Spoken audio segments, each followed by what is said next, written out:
All the talking, just say, please welcome Nigel Mortimer.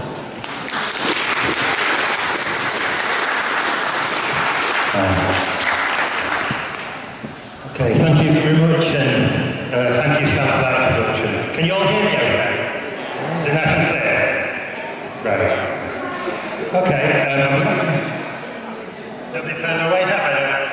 Yeah. I'm going to have to be really quick, as Sam said, because I've got a 2-hour talk that I'm trying to present to you here, and it's going to have to be done in about an hour. So what I want to do is try and get across to you. The talk is basically about portal area that my wife and myself, Alan, and myself discovered in the last couple of years in North Yorkshire, in the north of the UK. But instead of telling you about the background and history of it, which I'll go over really, really quickly, I'll just spend hours telling you all about it, but you can always have a look at the book if you want and pick up some details from that. You don't have to buy it, you can have a look through it. You'll find out how we discovered the portal. But what I want to explain to you is that it's been the trend for many, many years, and I've been involved in the subject now for over 30 years. So, you know, I've watched how these things have developed, as many of you have, I'm sure. And one of the things that I've noticed is that there's almost like this, it happens everywhere, like a repeater fashion that happens within these subjects of ufology and paranormal.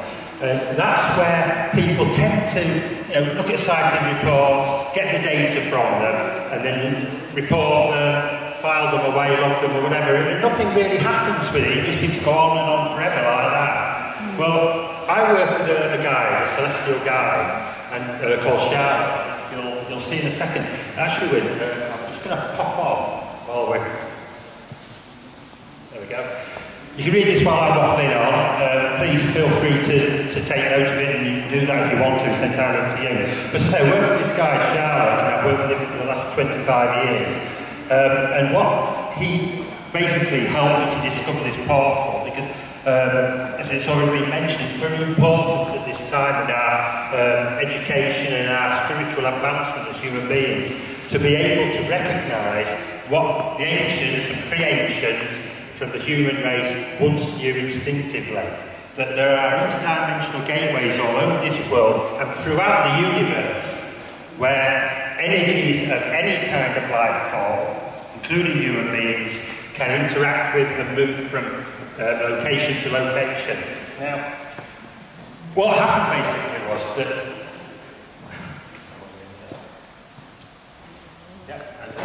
what happened was in 2010 I was moved by my guide, working with an Atlantean energy, to move house basically, and to be located and living with my wife in Settle, North Yorkshire. Now, at that time I didn't know why, I didn't know what was ahead of us. Most of the work I've done within ufology has been at a place called Ilkley Law, West Yorkshire.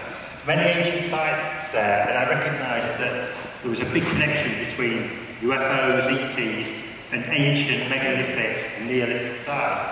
Now, this portal that we happened to come across in Settle follows these criteria, really. Again, I can't go into a lot of detail because of time, but I just want to explain to you the circumstantial evidence for the portal, as far as I'm concerned, is. And you'll see that the ancients, now when I say ancients, I'm not talking about the Anatolls. They were the last people of our human race, around 1500 years ago, that actually understood where the portals were and actually placed stone markers at these places, in stone circles and standing stone markers to show where the portal energies were. I'm on about the pre-humans, because believe you me, from the channel information I've got, this world being around to this technology and back to square one at least twice before. We've just forgotten it. And the people that were trying to impart the information about the portals to the Neolithics and the races before them, were trying to give clues and trying to give indications of what the portals really were. Obviously with their limited ability to understand, although they were instinctive, and that's the thing we've lost today, they instinctively felt, just like we get dowsers today, instinctively feel where things are and find them. They could feel, like many of the animals that we have today, where these portal areas were. So they put the standing stones on them, which say the standing stones are markers for portals. Most of these portals, which are dotted on the world grid of energy all over the world, planet Earth, are actually, I'd say a good 75% of them are deactivated. There are many light workers like ourselves that are working towards actually activating them again, and you'll see a little bit further how we do that. Okay, so I'm not going to read that. The last point there is to show you that in our own personal circumstances at Settle, we were actually forced off the case, basically, by members of the council that know about what portals are, by members of the authority, the police that know what portals are, by the Freemason fraternity in local areas that use portals. Okay? As I said earlier, I worked at Ilkley Moor, so I got to actually understand how energies work at stone circle sites. In particular, I want to draw your attention to the symbol up there in the left-hand corner. I don't know if any of you have been. Anybody been to Ilkley Moor? Yeah, so some of you will know what the symbol is.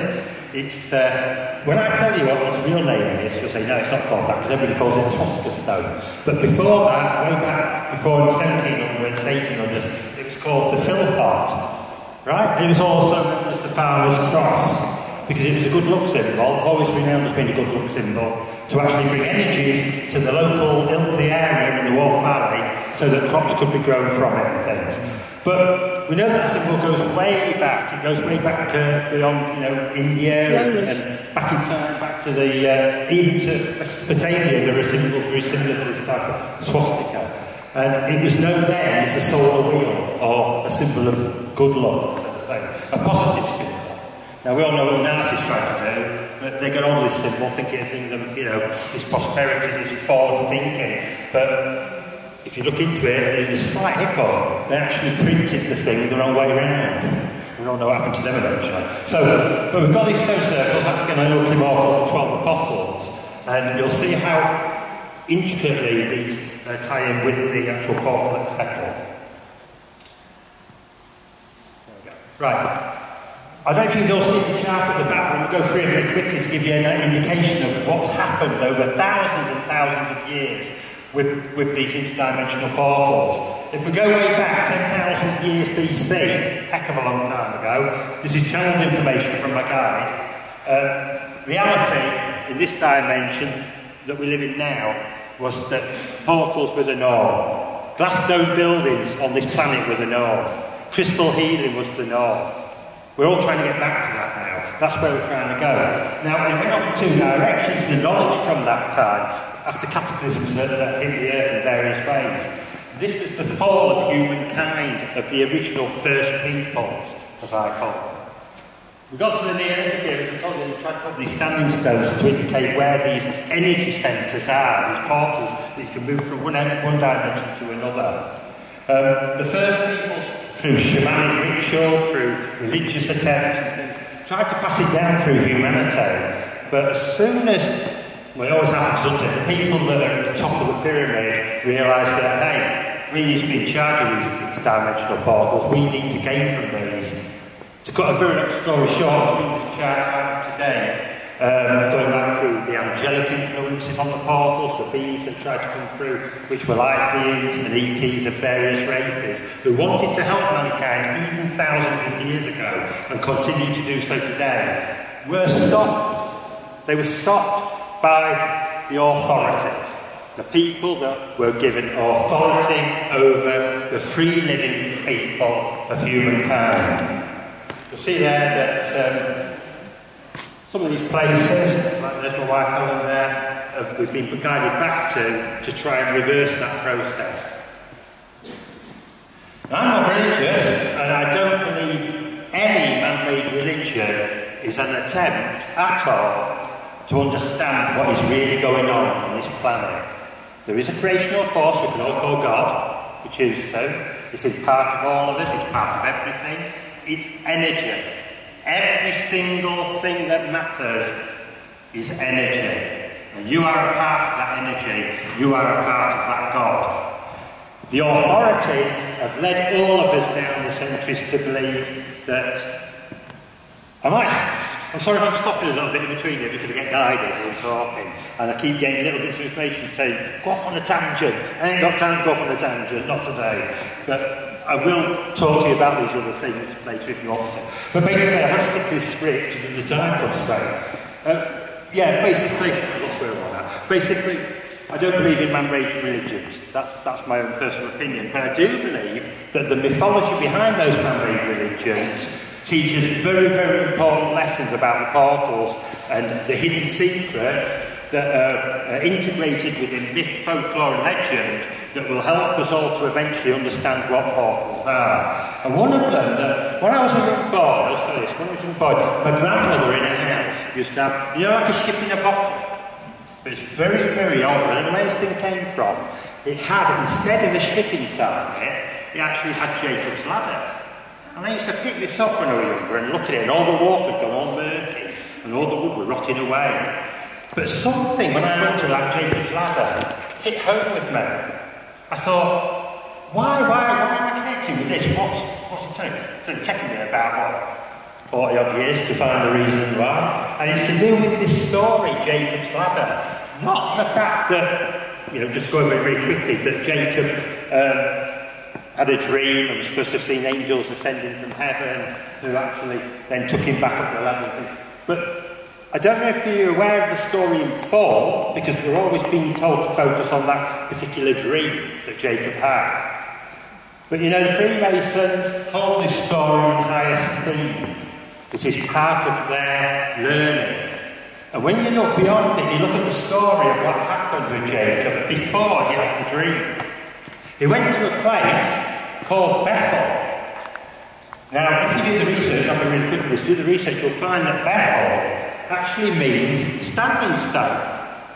It was a name in the eastern, Far Eastern region that determines what a standing stone is, like the ones that we find in Timor and other places in Europe, of that kind, Neolithic kind. And there's a picture that somebody's put there that Jacob found this stone, and if you read the actual account, there were many of these stones, so there may have been a stone circle there. It was definitely a sacred site before Jacob came across it. And he got this stone, and he used it apparently to lay his head on. We have a lot of symbology there of why he had to do that thing.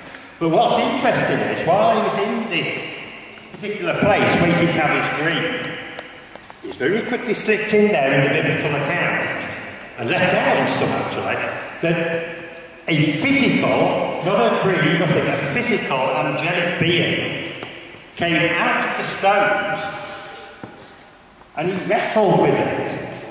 Not in his mind, there's no mention of him wrestling in his mind with angelic thought. He wrestled with a physical being because the being says, I want to show you that I am you. Yeah. I'm really cutting a long story very short. I am bringing a book out. This isn't a plug. I'm bringing a book out which I hope to have today called New Post Portals and Gateways, which I go on to explain in it how I was very recently guided again by my guide to find out what the Ark of the Covenant really is. Okay. I can't go into too much into it, but basically, at these standing stone sites, the mechanism that creates a portal is all to do again with energy, in particular electromagnetic energy. Now, if you notice that most stone circle sites, they look like a castle ring and various others all around Avery, all around the world, you'll find that there are two main, what they call gateway stones into the circle. And these usually are a little bit, if you see that first picture, they're usually a little bit higher than the rest of the stones, which becomes a battery area to hold in the portal vortex energy. Now these stones then were taken as time goes on. Remember Jacob in the Bible, he recognised there was something really important about this Bethel stone.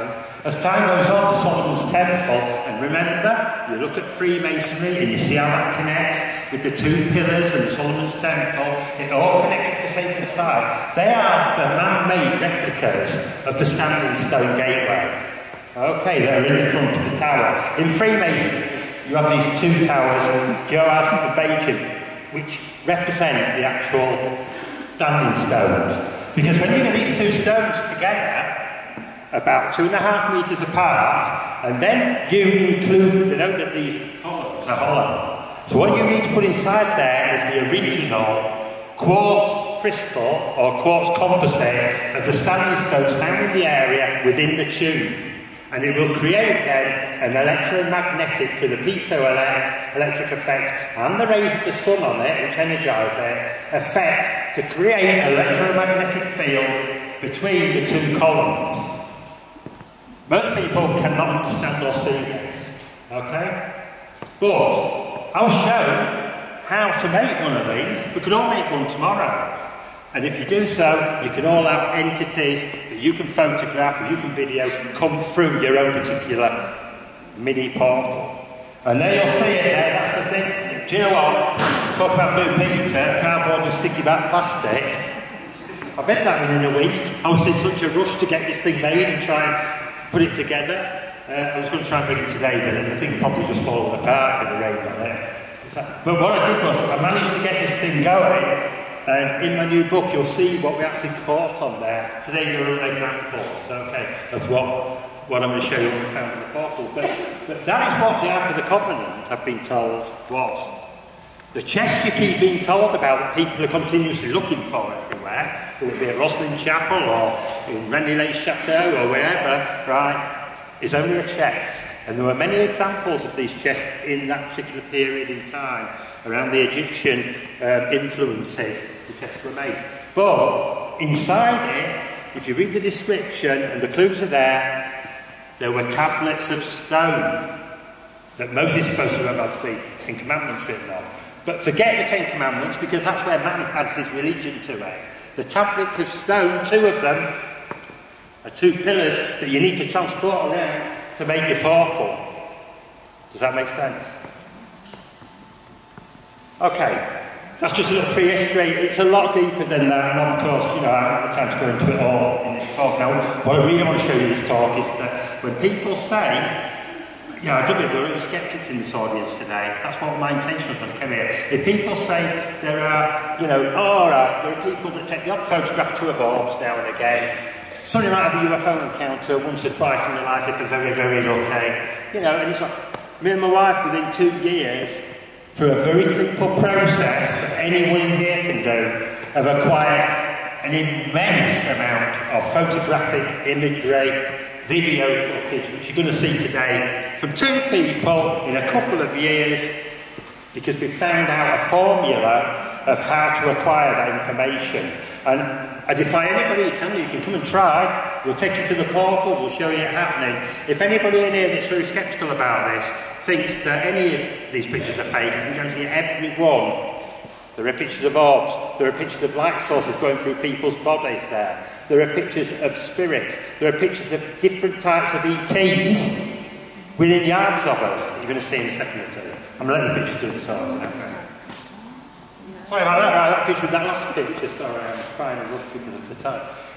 Right, we live in Settle, North Yorkshire, and as I say, my guide, through a process, which again is described, brought us to this place. It's a lovely place. It's not far, it's about, say, 60 odd miles away from here, going centrally over towards the, which coast are you on? When is it, the East Coast? Yeah, the East Coast. So we're in the middle of the country, really, in that direction, near a place called Skipton. And overlooking the most dramatic part of Settle, if anybody's been there, I don't know if you haven't, anybody been to Settle? Yeah, so you'll know when you get to Settle, how many have noticed that it has a really strange energy? Anybody? Anybody pick that up? Yeah, it's very odd because it has almost this. I've not felt it anywhere else before, and I don't know if it's because of the portal that's there or what, but it does have an odd energy. And basically, this is a modern picture of it. The portal that I was showing you this photographic and video evidence from is there where the star is on the picture in that woodland. But if we hadn't been guided by my guide Charlotte and looked into the history of the place in depth, we would never have known any of us, because it's been hidden for 400 years, this portal, from anyone, apart from a couple of secret societies in the area. This is an aerial view there, taken from Google Maps of where the portal is. You can see that it says Castleberg Rock, that's the big rock you saw in the picture. And the portal area is where that white circle is. But can you see, just, which I mentioned earlier, just within about 300 or 400 metres away from the port area in that field, there's a very faint trace of a line of a circle. Well, that's very indicative of there being an embankment there in the past, which may have been a stone circle. So it's so close to where the area is, to where the port is, connecting in again with the standing stones. Now, the story goes, the legend of the factual story in Settle goes, which none of the locals have ever agreed with, is that in Settle there was a monument on the hillside. You can see here, if I can get the little wires, I think, well. There, on there, can you see them 3 flat stones coming down? There's actually 4. Well, the story goes that this monument, the Settle Sundial it was called, because when the sun shone on the flat stones, it actually showed the people in the valley below, the locals of Settle, what time of the day it was. It was really handy for the farmers. You know, they were out in the fields tending to the crops, they'd know when it got to midday, they had to go and get back in for lunch or whatever. But it was there, set up like that. But there's something wrong. That picture, which was commissioned in 1785 by a guy, well, by the government actually, the British government. This is in the days before we had any of the modern day media, cameras or whatever. They used to get people actually working for them, going around different monuments and buildings around the country, and would get them to do sketches and engravings to put into their pamphlets so that people could say, you know, it's almost like a tour brochure, that type of thing, for what other monuments existed in the country. Now, this place was on par when it existed and was known to people in the north of the country, was Stonehenge. That's when you read about it and you find out. So it was pretty impressive, whatever it was. But what I can tell you is, as soon as this picture appeared in all the periodicals, all the locals were up in arms. And there are letters that show that they were saying that this picture looks nothing like what was on the landscape. They describe, and also within a map that was found in 1983 hidden away in a place called Ironbridge, in Liverpool, which is nowhere near Settle, that by a doctor that drew in the 1700s, that there were 4 pointed standing stones that came down that hillside, not flat stones at all. 4 pagan standing stones. They were said to be about 20 foot tall, so they're pretty big stones. And it was the sun shining off them that would create, as we see at these other sacred sites like Stonehenge and that, create different solar equinoxes and things, the actual shadows that people tell the time from. But for some reason, and it may have been, we don't know, speculating really, we have our feelings it isn't, it may have been they just basically because they were pagan stones. It was around the time of the religious reformations in that area. They may have just wanted to get rid of these pagan phallic symbols basically off the landscape. But as soon as this thing was criticised of being the wrong drawing, within 1 year, think about this, 20 foot tall standing stones, 4 of them down a steep hillside. Within 1 year, all the stones had disappeared. And nobody would record anywhere in the Settle area, checked intensively, knows where any of these stones have gone. Not one person. What we did find was there's a stone that's about 15, 16 foot tall, in a garden in Settle, hidden in some bushes at the back, but the stone itself is of the same composite as you find on the stones that would have been on that slope. Was that one of the standing stones? I don't know. The mystery deepens though, as I started looking into the site of where this portal was on the hillside. We believed it was where that third stone on the top row coming down to your right would be positioned where there would be a vortex of energy. We just felt drawn to that all the time. This gentleman from America who goes out hunting for portals in his part of the world sent me a drawing. He'd never seen the hillside or anything at Settle where the portal was. But he sent me this drawing, and lo and behold on it, it's not too unsimilar, is it?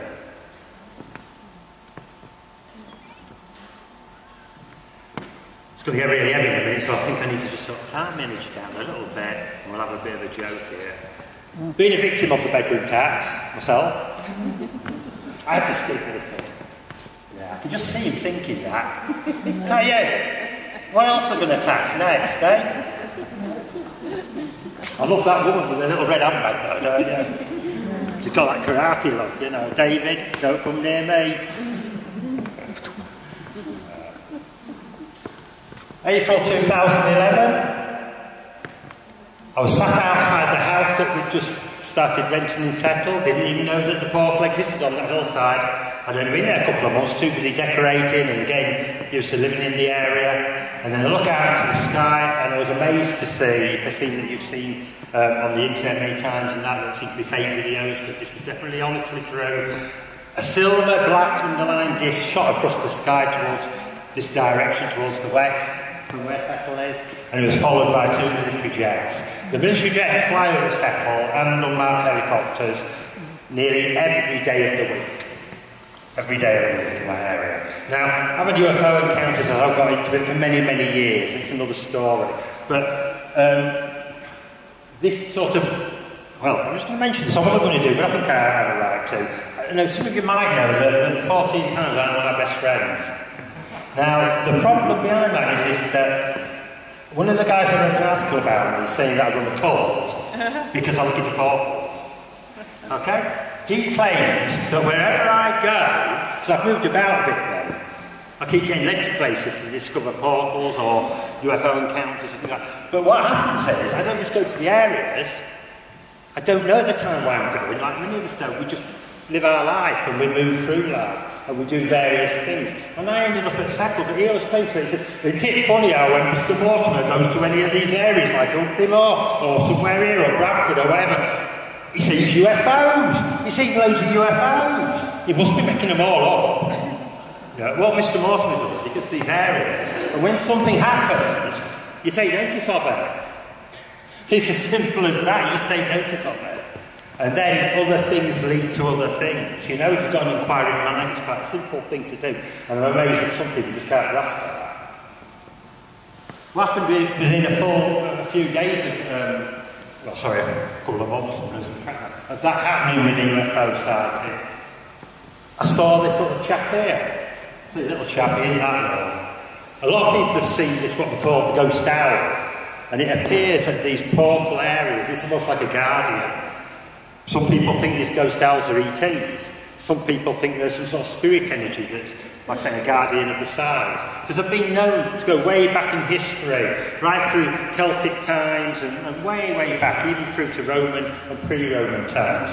This owl imagery is always there. I mean, people have read, Communion by Whitney Schreiber, will have seen this connection where he at first thought the owls he was seeing in his house turned out to be small grey ETs with the big black eyes.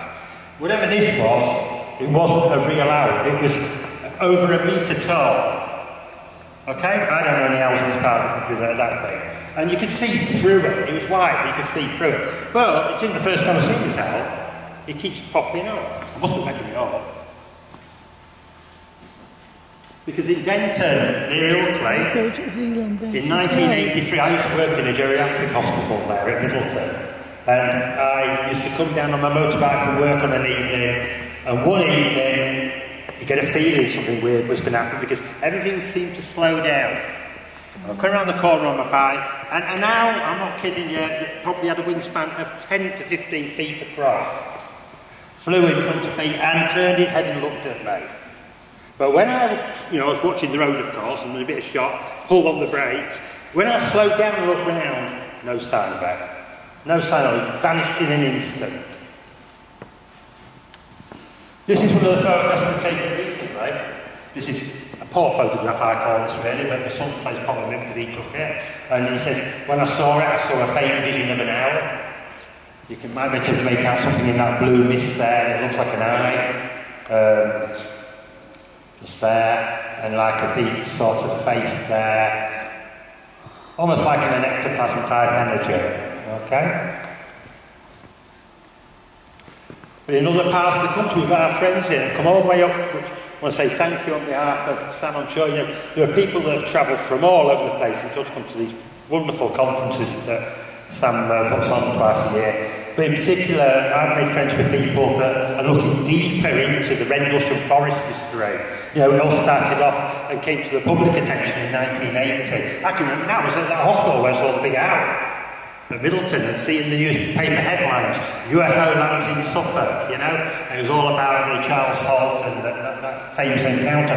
But what many people do not know, and people like Derek and Brenda Butler are bringing to the fore, is that much more evidence of other strange phenomena is taking place there, and has been before that happened, that famous case happened. And you'll see this reflected in the portal-type energies and the phenomena that we're getting in Settle. Again, we've got the Guardian Owl, that this picture, I think was taken by Derek. Is that correct, Derek? Is there somewhere? This one's hiding.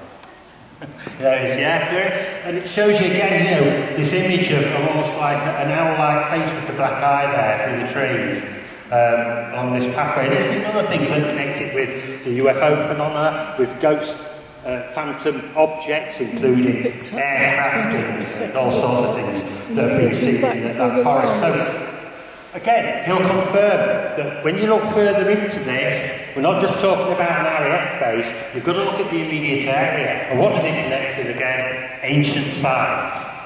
This place is only a stone's throw away from Sutton Home. You know, one of the most famous archaeological digs in the area, which is unearthing all the time how important this was to ancient man. This one I took a couple of years back as I'm coming down from a place called Landcliffe. I'll just slip this in. My book's called Isaac Newton and the Secret Sundial. Okay? I call it Isaac Newton and the Secret Sundial because Isaac Newton, the history books won't tell you this anywhere, but when this portal was being hidden, the guy that came up to take part of that practice was Isaac Newton. But history books tell you that it's quite a quiet guy while he was at Cambridge, never went anywhere hardly. I'll tell you what, he didn't. I know two places that he visited in the north of the country. He actually used to go see an astrologer in Bradford on a regular basis. But you're not going to read that in any of your scientific textbooks, because it doesn't fit in, does it? We all know now that he was a great alchemist. He did quite a lot of work with alchemy, trying to find the Philosopher's Stone. There was a mind there that was a genius, but it was being driven by something else.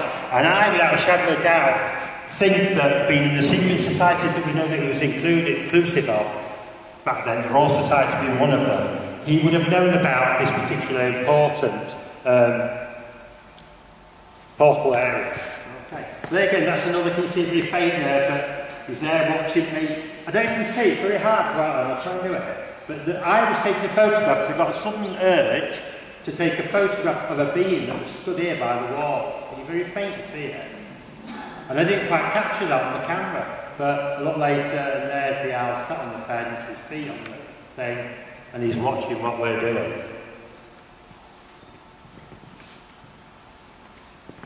I was talking to a friend down here about Ilkley I did a lot of work there, but when I left that behind about, say, 15 years ago, Ilkley to move on to do other things and start channeling and working with my guide. But what I found was that it all comes back again. That picture in the centre there, with the swastika drawing again, of Ilkley has got an ET space behind it with one arm. Okay. Back then I just drew it just came into my mind, I drew it for a magazine cover. That's all that I was producing at the time. Forgot all about it. But then I get to Settle and we find a chapel that's near the portal that is on par, believe you need to get to Settle and have a look at this chapel if you can get in. It's on par with Rosslyn Chapel, Scotland. The icons within it, the actual symbology, the Templar connections and things are all in there. But what's most important, talking about portals and standing stone gateways, it's actually based on the plan diagram is based on Solomon's Temple. Now the guy who built it, Walter Morrison, for the Queen's Jubilee in 1900, actually built it to these plans. Exactly a copy of Solomon's Temple, how I believe it today, using even the woods brought from the Holy Lands to build it. He was a Freemason, by the way. No. But going back to Ilkley again, quite an unknown story really, but if you do research, it's amazing how you make these connections, and they're not coincidences, they're all there ready for you to find out. And those of you that have done studying of ufology will know about the Georgia Dam scheme. encounters that took place in the Californian deserts in the 1950s. Well, most people think that most of his photographs were faked and too good to be true, that type of thing.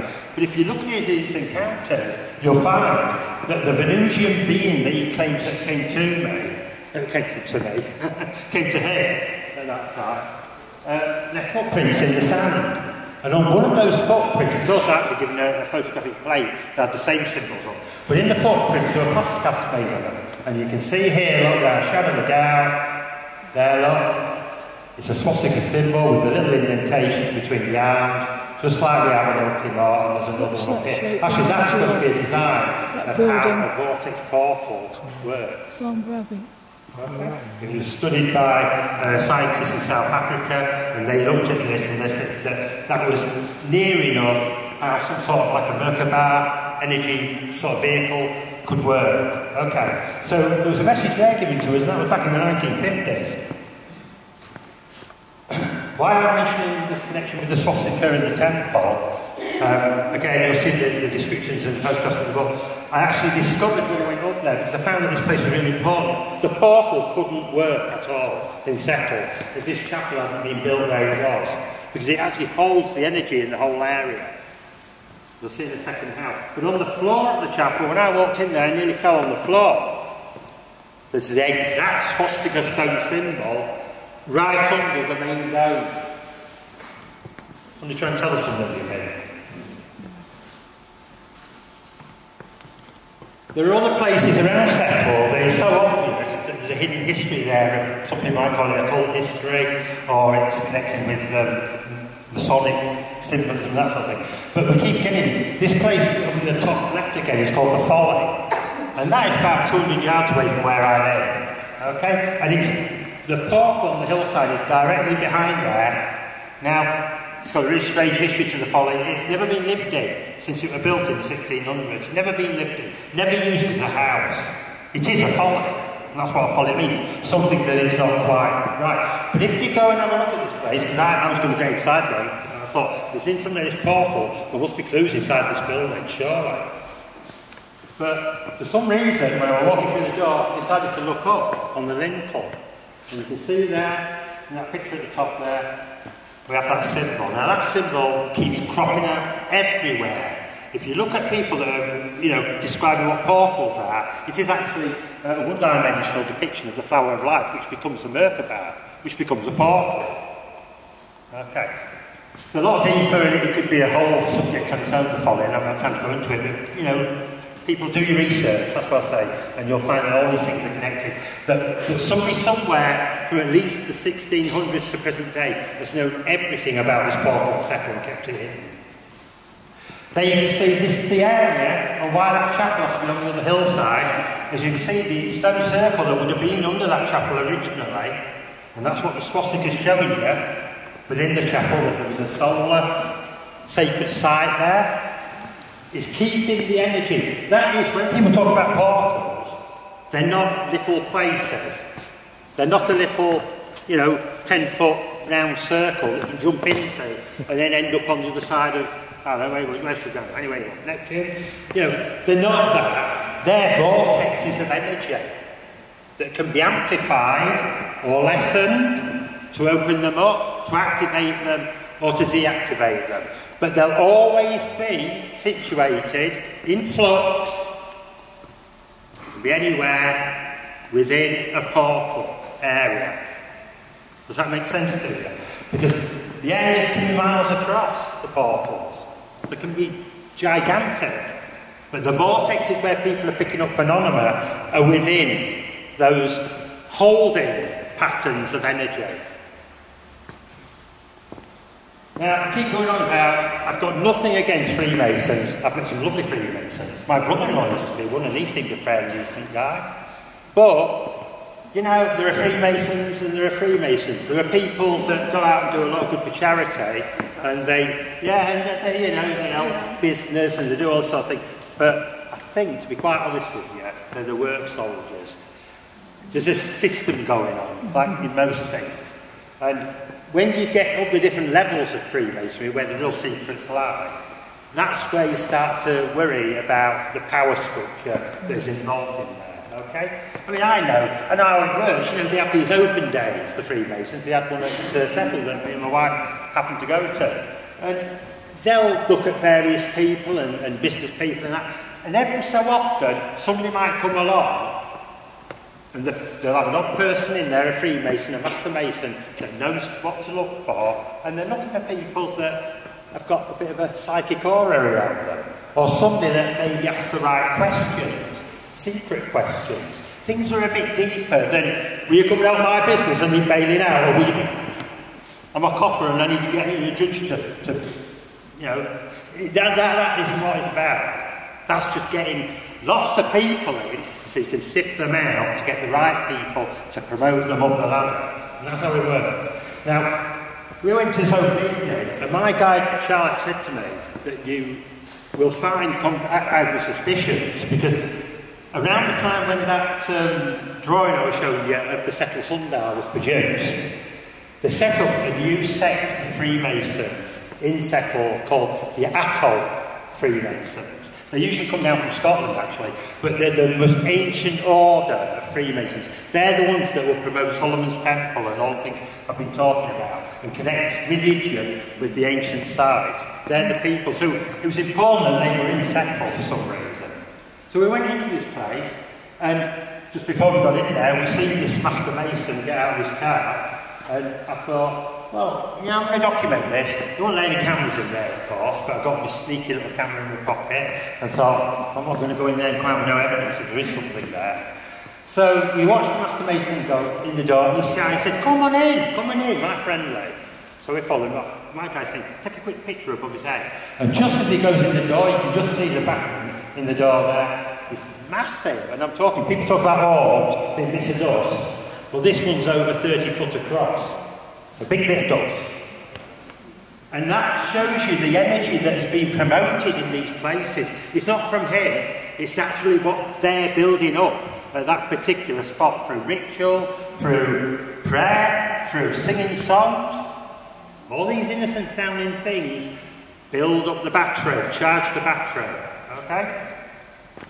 What we did was went inside, started looking around things, and got chatting about it. So I've just written a book about your place and about the portal that's behind. He said, what portal? At first. I said, oh yeah, there's a portal behind where people, there's the dimensions, different ways to explain it to the night, anything like that. Then about halfway through the night, we got this other guy come across to us, and he said, do you want to join us? It's like, I thought you had to go for all this black ball thing, I've been told. Do you know what the black ball thing is? Yeah? Well, I expected, I don't want to be Freemason, but that's what I thought would have happened. Because he didn't know me from Adam. I could have been anybody. But he said no, and he asked me, no word of a lie, he asked me 4 times that evening if I wanted to join them. I got fed up with being asked. I had to explain in a nice, polite way why I would never join the Freemasons, or any secular group like that, because I believe in free will and sharing information. I don't believe in keeping secrets. So I was a bit offended at this, but I tried to explain in a nice way why. And then, when that didn't work, he thought he persuaded me in another way. And he turned around and said, well, he says, you know, when I explained about the pillars and the stones, he says, you know a bit too much, mate. Let me say, you know a bit too much, mate. So he left us alone, had a cup of tea and things. And then the first guy, like a tag team, we were going like wrestling. He touched him and then he walked over to me. And the first guy said to us, look, I've been thinking about this, because remember, I told them they wanted me to join them. That was the whole purpose of it. And he said, if you go in that back room, Helen followed me, my wife, go into that back room there, he said, there'll be something in there that you need to see. Well, you know, we're thinking, what can it be? Are we going to walk in there and see that they've got the Holy Grail there? Or, you know, anything's possible. We walk in the room, and all that's in there is a little table, this filing cabinet thing, a kettle, and I can remember the typewriter, there's something else. Nothing. It was just a little storeroom. Little storeroom. Apart from when I turned around and Helen was coming in the door, I went, my God, I nearly fell to my feet.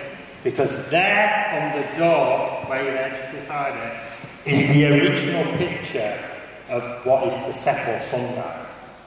Now what have they got that picture for? And why is it hidden in a back room and not on public display for other people to see? I managed to get a picture of it. You see me actually reflection of my bald head in the picture, if you could ask the picture there, taking the picture. But we see that, I was amazed. My guide had helped me again there to confirm that these guys, you know, I found out since they know a lot more about pot.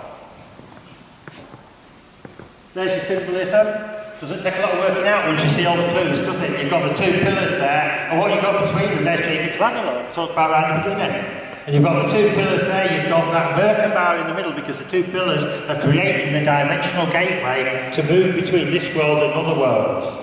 You've got the sun and the moon. You need that energy to actually influence the crystalline rocks that make up the original standing stones, to make the electromagnetism work. I won't read all this. It basically is telling you what becomes an energy vortex.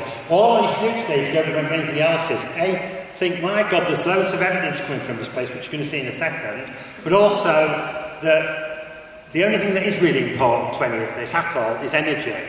If you walk away from here, just remember one word, energy, and you're a part of it, that's part of it, everything's a part of it, you're halfway there to taking the next step in our evolution, away from believing that ETs come here in little spaceships from other planets.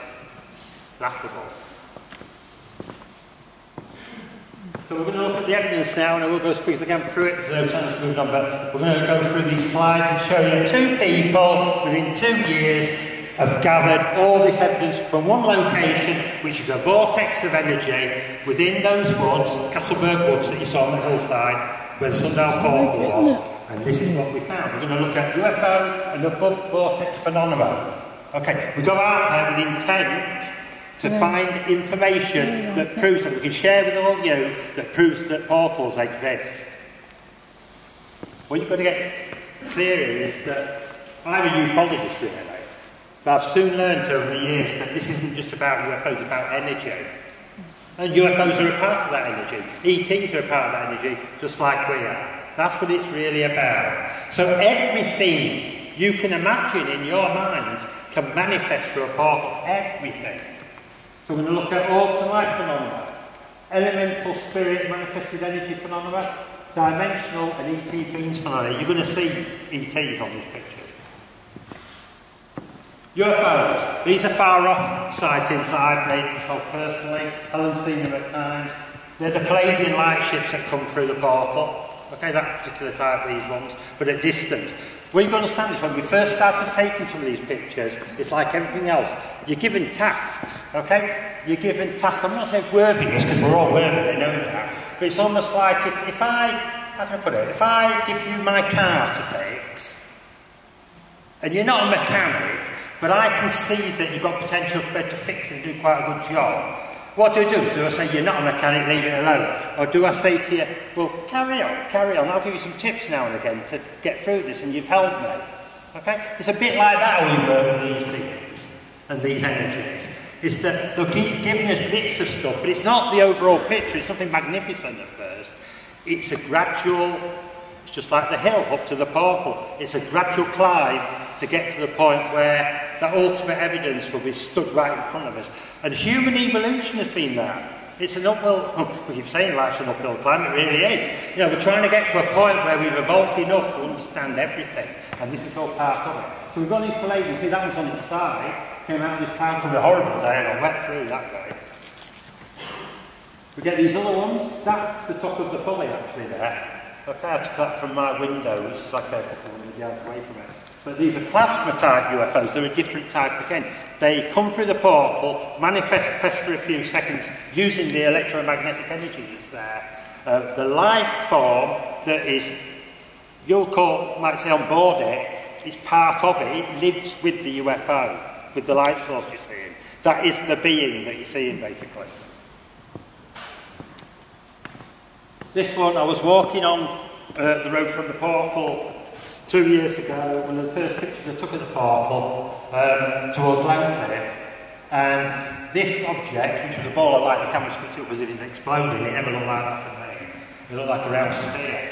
It looked about the size of a mini car, around that size to me, a small car, and it came round the back of these trees, and it flew right, there's a roadway here going to Landcliffe where actually Isaac Newton stayed for a while, the Landcliffe House.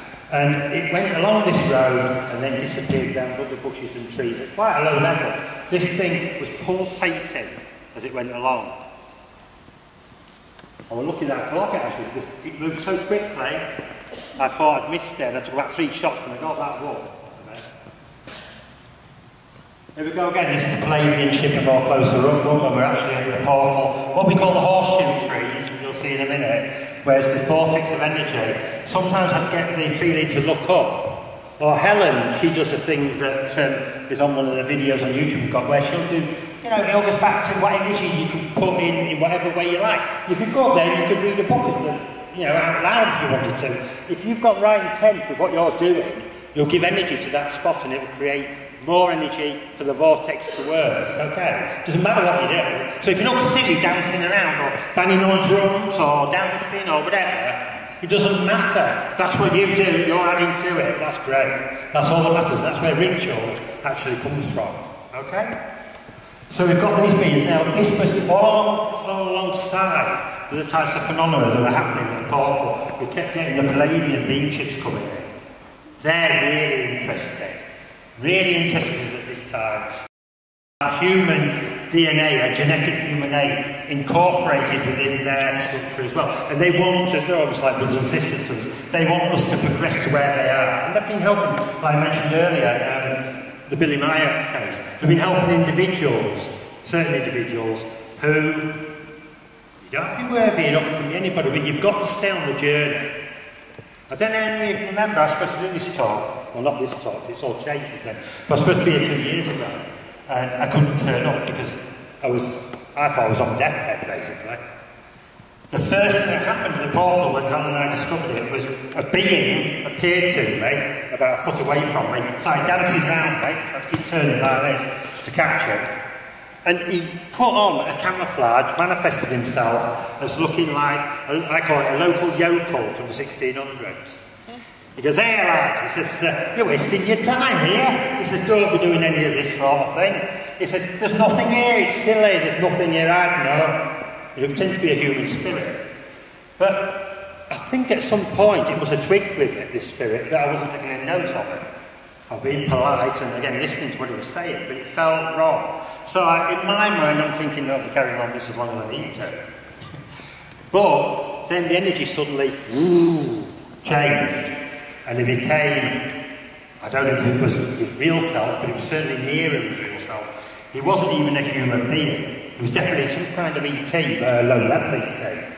And he used a word which in my mind went, wow, hey, this is wrong. He said, you, pointing at me like this, really aggressively, you will malfunction. Can anyone tell us malfunction around the 1600s? Might be, no doubt. But this is what sort of threw me off. Well, this guy's not from that period at all. It felt completely wrong. So, got to look, so you have to be really careful. What he did was, 6 months later, he told me I'd be really ill, he cursed me with this illness. I was ill. Even though I don't believe in curses, or I didn't until that point, I was very ill. I was rushed into hospital twice, not being able to breathe. My wife used to have to walk me around the streets of Settle, trying to blow air into my lungs because I couldn't breathe. I've never had an illness in my life. Went to the doctors, obviously, of this and everything, and was told that the infection I'd picked up, which was burning my lungs away, is usually only found in South Africa. So, goodness knows. Anyway, it got better. No. The one that's far off in the distance, Carl Actress is going, it's not really good, it's been sort of tried to enhance that and bring it up because it's just light in the sky, really. But this is where some of these UFOs are coming through above the horseshoe portal when you look in the sky. Like I say, I get told to look up and you'll see this, so you get a chance to photograph it. And the first picture there is showing you actually one of the craft. And they are structured craft, but what you have to have in your mind is that when everything's energy, when we tend to look for, like when you look for a plane crossing the sky, you know in our energy, that's what it is, structured in that way. These UFOs are structured. 1 minute they can be structured. For example, on Ilkley Moor, there are cases of UFOs being seen that in an instant can turn into planes from World War II, for example. They just change their molecule structure into anything, because these ETs know how to read people's minds and to adapt that to change the energy that you're watching into something you can understand. And these ETs take their... yeah, I'll go quick, really quick. Do you want to see the evidence there? Okay. I'll shut up and we'll go through the evidence. We can talk about that later. Right. Light from there. Lots of people have seen all. We get them in there, they fly around like magic. You see the trail behind that one. This young chap here, Warren, that, can you see okay? That ball of light appeared, photographed it, went right through his body, through his stomach, came out the other side. That's me juggling with an orb. Maybe they say, oh, just turn up and you photograph or turn up on your camera later on, they don't. If you know they're about to appear, they give you permission to play with them. I was there, it was fantastic. She was fantastic. Helen, using her way of activating the portal to bring this energy through, and we've got light forms there around her. Other things, it depends what's in your mind at the time. Helen would get really into elementals and fairies and things at that time. So we go to the portal, not much to do with ETs or aliens. Can you see? Okay, I'll try and... I'll go back. Yeah, we've got there the green man manifested. I actually saw that, and what they do is, people say, well, it looks like a load of leaves. Yeah, because it is a load of leaves. What they do is actually put their energy over the leaves and form out of them. They're very good at that. Helen said, I took a picture of Helen, she said, just before you took that picture, just look at the right here, she said, there are elementals, there are fairy folk around me. Never saw anything at the time I took the picture, but when we got back, this little blue chap just manages.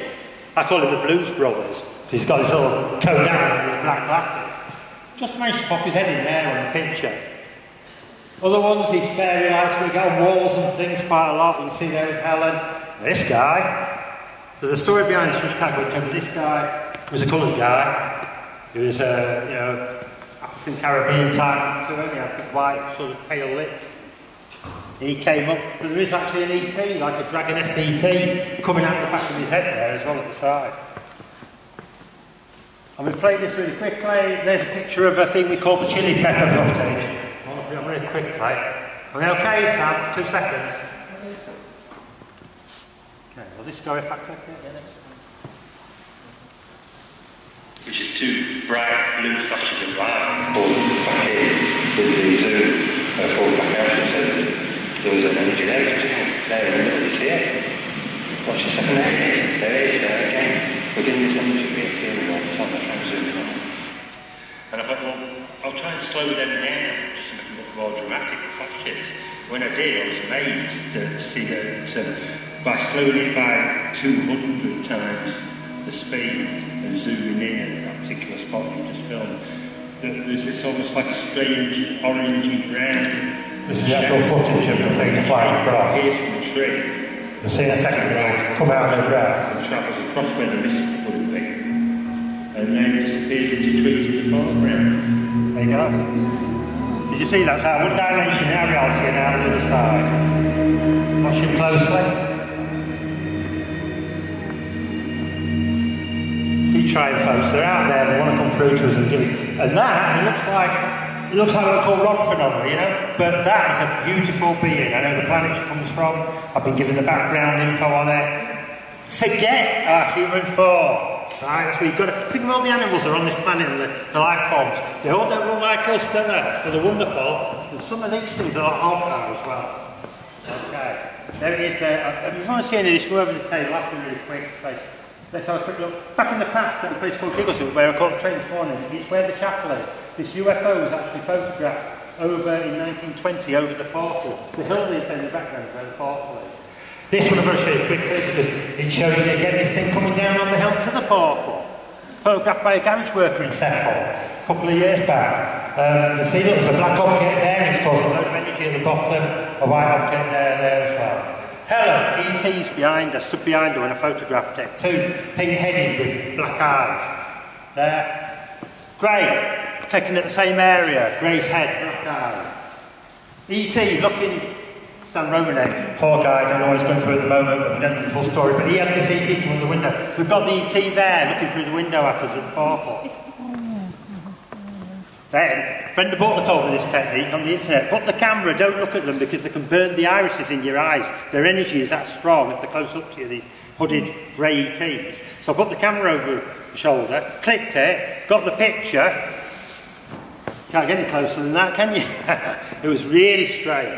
But we've had these hooded ETs before. I'm going south. We've got this, the baby alien, we call this one. He's been lost on this planet for a few years now, waiting for his parents to come back. Great alien, hiding around the tree, keeps playing hide and seek with us. It sounds crazy, still I can't go into detail. But you'll see, that's basically it. So, flower ETs that our friend Mike over there has encountered before. They've appeared at the portal with Grays. The stone, which is over there. And I'm going to leave you. This is the lady that's coming. She's a Palladian being, been mistaken as Mary many times on this planet. So she's actually coming through to the portal soon. And we'll give permission to get a photograph. So that will be amazing. We're going to finish off and leave you with this while Sam's packing it up. Thank you very much.